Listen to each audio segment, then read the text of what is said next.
Sincer, n-am vrut să vă zic secretul meu, am vrut să-l țin pentru mine, dar eu vă iubesc prea mult, că sunteți fetele mele, băieții mei și vreau să vă zic.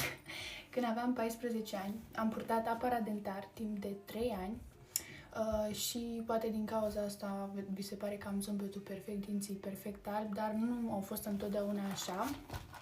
Am, cred că deja 2 luni de când am început să folosesc benzile astea pe care le-am văzut pe tot TikTok-ul, tot internetul și mereu mi se părea că nu are cum să te ajute atât de mult, e imposibil să-ți înalbească dinții.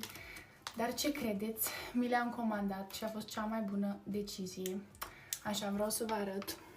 Deci nu am fațete, mi-am făcut o singură dată înălbirea dinților și a fost o decizie foarte proastă, să știți, pentru că am simțit o durere și am o sensibilitate din cauza asta. Dar, în schimb, de când am descoperit benzile de la Click Smile și pasta lor de dinți, totul s-a schimbat.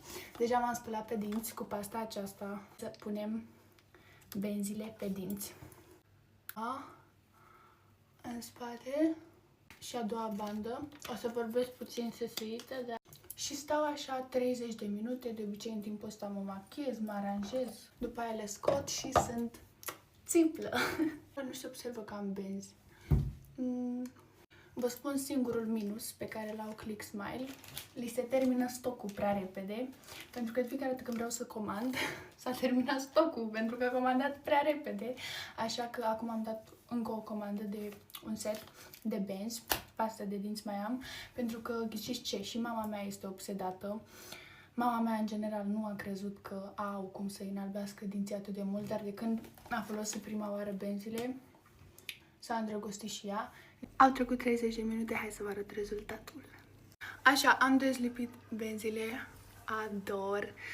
Fetelor, să știți că rezultatul se vede după câteva folosiri, nu din prima, că nu e magie, nu se vede din prima, wow, gen, au devenit albi, știți ce zic, dar o să vedeți rezultatul după primele folosiri. Vă pup și vă las cadou, pentru că vă iubesc, promocodul meu, dacă doriți să vă comandați și voi.